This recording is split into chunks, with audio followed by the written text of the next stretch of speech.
bukan, ya, maka yang paling terimbas dan akibatnya adalah para pedagang kaki lima. Ya, kalau misalnya orang merokok dilarang juga di warteg yang notabene tidak pakai AC, maka warteg juga nanti bagaimana orang ya, karena makan dan merokok itu kadang-kadang bisa dekat gitu loh. Mungkin nanti warteg bisa bangkrut ya. Nah, itulah keberatan mereka. Jadi meminta agar pasal-pasal tersebut supaya ditiadakan, jadi coret, lebih mengatur kepada bagaimana orang merokok di tempat-tempat yang sudah disediakan. Jangan merokok di tempat-tempat segala macam, tetapi tidak terlalu meluas melarang orang menjual rokok gitu. Akan berakhir kepada UMKM dan pedagang-pedagang kecil. Nah, mudah-mudahan nanti aspirasi ini akan kita sampaikan, kita akan perjuangkan khususnya fraksi PDI Perjuangan, karena memang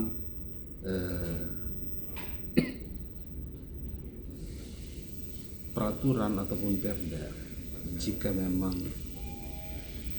dibuat sangat bertentangan dengan nilai-nilai masyarakat, sama aja nanti perda yang tumpul ya, nggak bisa terlaksana. Itu satu. Yang kedua, ya kita juga kan peraturan kita buat kan untuk supaya kemaslahatan masyarakat lebih terjamin. Tetapi kalau bikin peraturan membuat orang menjadi jatuh miskin atau segala macam, ya kan merepotkan juga. Jadi masih ada peluang-peluang untuk kita perbaiki itu melalui nanti di Bapemperda. Bahwa kita akan sampaikan ada keberatan dari beberapa segmen masyarakat terhadap perda yang kita lakukan itu. Dan fraksi PDI Perjuangan sangat bisa memahami tadi apa yang disampaikan. Ya, gitu. Ya, Pak, berarti kan masih ada penolakan dan Bapak tadi mengatakan akan diperjuangkan begitu ya Pak, dan nanti juga ini akan kejar tayang, ada rapat lagi di Bapemperda. Berarti nanti akan disampaikan. Karena begitu kita ya, masih pembahasan di Pansus. Jadi kita memang sedikit saya ceritakan, Bapemperda itu kan membentuk pansus-pansus karena ada 4 perda yang mau kita lakukan. Nanti selesai dari pansus dilaporkan di rapat pimpinan gabungan, nanti kan kita buka lagi di Bapemperda kira-kira bagaimana ini poin-poin tertentu. Kalau toh mendapat penolakan yang keras dari masyarakat, tapi bisa juga berakibat tidak baik bagi masyarakat, khususnya UMKM dan pedagang kaki lima, ya kan, jadi spirit dari perda itu jadi lari kan, nggak sesuai dengan masyarakat. Itu aja. Oke, siap.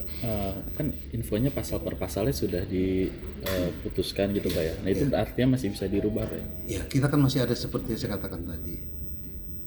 Apa sih yang nggak bisa sekarang? Ini kan keputusan politik.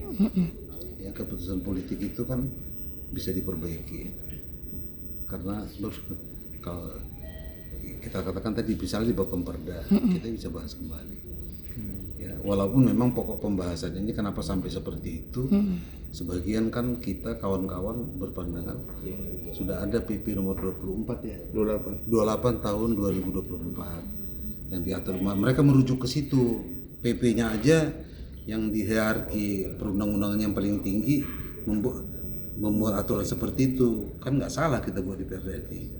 Padahal akibat ekonominya kan ada kan gitu. Tapi Pak, mungkin terakhir, sejauh ini koordinasi sama eksekutif dari Pemprov itu, dari DPRD ada gak sih Pak terkait pembahasan KTR ini? Secara jujur kita katakan Bapemperda pernah berkonsultasi, bukan berkonsultasi apa ya, kita melakukan pertemuan-pertemuan ya. Kita minta selalu ada pertemuan minimal sekali 3 bulan Bapemperda dengan gubernur.